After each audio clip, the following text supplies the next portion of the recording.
How I achieve my very silky, smooth, lusciously shiny, gorgeous hair in less than 20 minutes.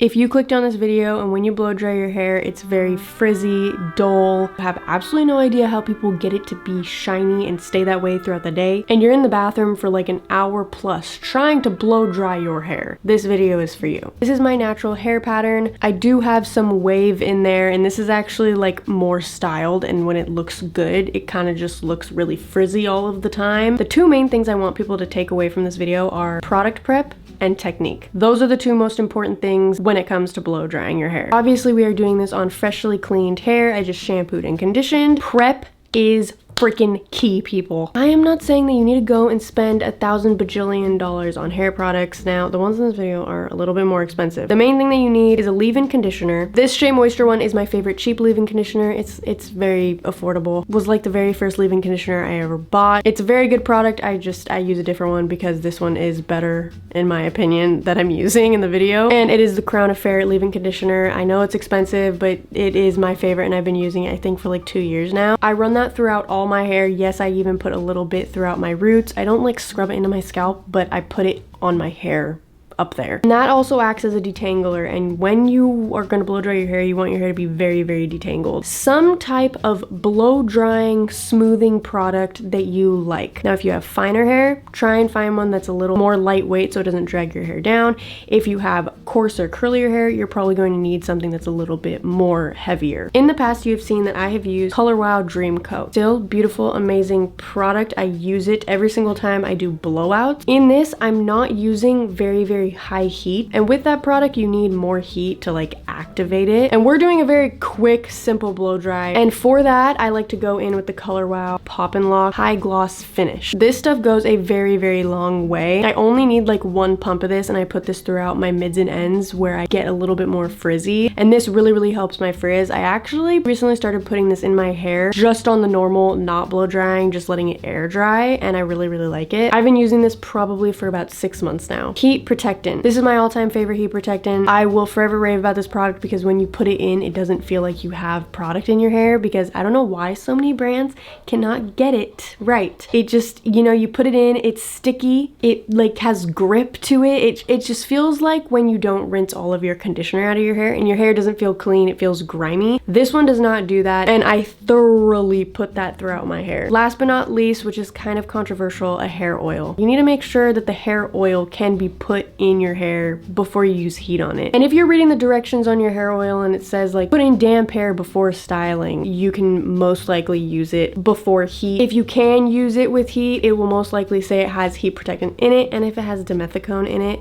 it's like basically a heat protectant. You can also just like Google your hair oil and can I use this before using heat. I put like half a pump of that in my mids and ends. After I put all my products in, I always do an extra brush through to make sure everything is evenly dispersed and every strand has product on it. Yes, that seems like a lot, but I'm telling you, when you're blow drying, if your hair keeps coming out super frizzy, it might be your prep. Yes, I have the Dyson. It does not need to be the Dyson. The only thing that needs to be going on is you need to have a nozzle on your blow dryer. If you don't have a nozzle on your blow dryer, it's just instantly going to create a bunch of frizz. It's way more damaging. It's not directing towards a certain area, and it's kind of just like doing that to your hair. It's kind of hard to see, but I'm on the second heat setting and it has 3. I usually never go up to the hottest one. You want to blow dry it down. For my fine haired girlies, don't be scared. This isn't going to completely destroy your volume. Just wait. The reason why we're blow drying down is if you blow dry up, you're actually roughening up the cuticle on your hair, and it actually is like damaging the health of your hair, and it also creates a lot of frizz. Blow drying down helps seal the cuticle, giving you more shine and less frizz. A lot of people don't like this because they're losing all the volume in their roots. Flip your head over and blow dry pointing down, especially in your roots. This is going to be redirecting the hair from your roots to kind of just be like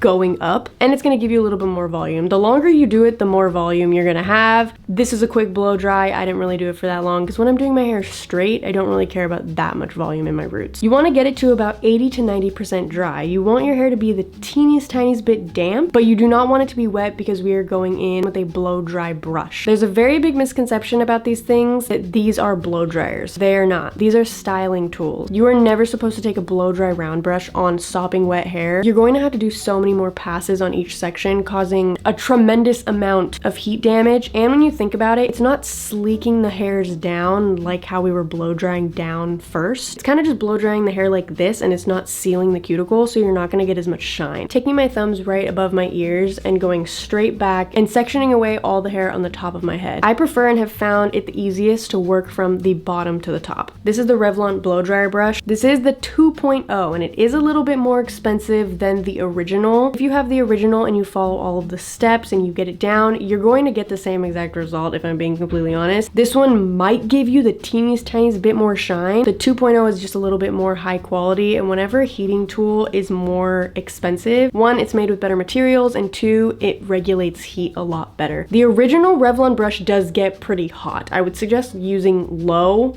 on that one, and this one definitely does not get as hot. But I have used the normal Revlon in past videos, and you can see it does the job. It works. You can see the size of the section that I am taking, and it's a little bit bigger because since the Revlon is a little bit bigger, you can get away with it. First step is kind of smoothing it down. I do this in each direction, and this is just to kind of sleek it down, get that frizz under control. How many passes you're gonna do is going to depend on your hair. If you have coarser, more frizzy hair, you might have to do one or two more passes than me. Definitely go slow. Don't want to go so slow where you're holding in one spot, obviously, but you don't want to go fast. If you're constantly like going fast and doing a million passes, that's not doing anything. Moving the brush very, very slowly just gets it very, very straight very quickly. After I sleek it down a little bit, I'm going to take the round brush and place it underneath the section of hair. This is actually very important. One, it's going to get you a little bit more volume. Two, if you have a lot of flyaways, or if you have layers that kind of look weird when you blow dry your hair straight and look like flyaways, when you blow dry under, all of those little flyaways and baby hairs are going to curl under into the hair itself, and they're not going to be just flicking up in the back. When you're blow drying your hair straight, straightening it straight, those little flyaways are way more prevalent, and this really, really hides those. Placing the round brush at the root, taking the rest of my hair and wrapping it around the round brush. This gives it more tension so that the hair is really smoothing itself against the round brush, and then slowly bringing it down to the ends. My ends in particular are a little bit more frizzy, so I give those an extra few little turns, and I like a little bit of a bevel at my ends. It literally took me like 1-2 minutes to do, and you can see how shiny it is. There's no frizz, it's super smooth. I'm gonna do the same exact thing on the whole bottom section.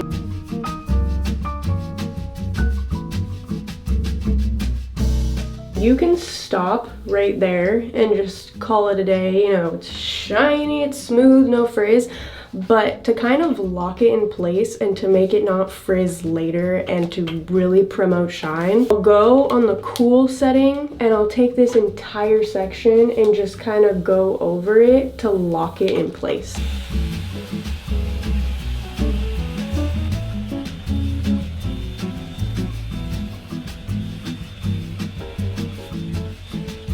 I just feel like it promotes shine a little bit more, and this brush is like the best one that I have used, that is the cheapest, because you can take gigantuous sections and get it done really quick.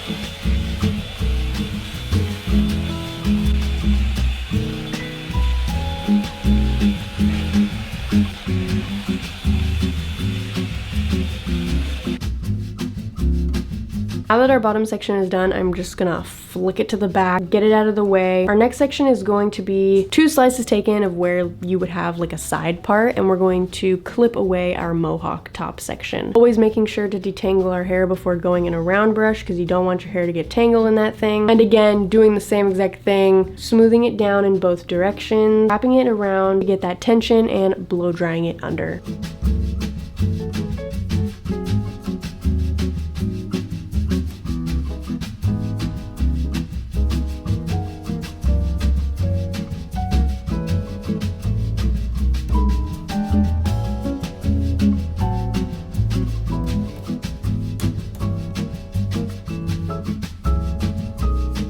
For the mohawk section, I start working from the back and move my way towards my face. I take a slice from the back and I start smoothing it out in each direction, and then I'm going to blow dry it away from my face. So technically like under, like this way. So if you have any flyaways, they're gonna like curl into itself.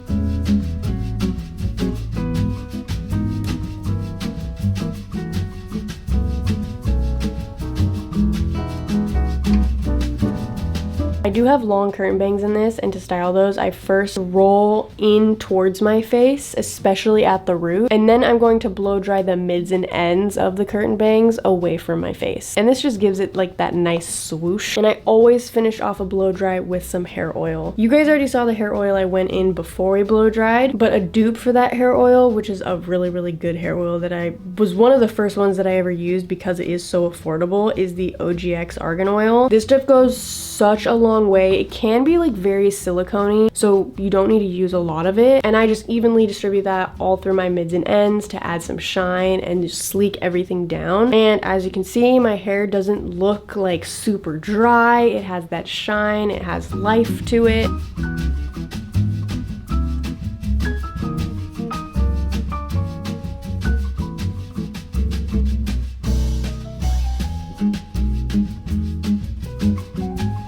This next clip is like 6-7 hours later. My bangs definitely fell, but you can see the rest of the hair. It didn't frizz throughout the day. Just so you know, I live 2 minutes away from the beach and it's very humid. It still has shine. It doesn't look super dull. That realistically takes like 15 minutes, and I have quite a bit of hair and it is longer, and it still takes that short amount of time because of the technique. The blow drying beforehand and then using a big blow dryer brush is the key. I will usually have this for like 2 to 3 days, and every day I'll just put some oil on it. I'm gonna be doing more of these short tutorials of just things that people ask for instead of including them in other videos, just so it's easier for you guys to find. If you've been wanting a tutorial on something that's like a little bit shorter, let me know in the comments. I love you guys so much, and I will see you in the next one. Bye! I don't know if you like the way I put my words together, but I need you to stick with me just like some birds of feathers. But like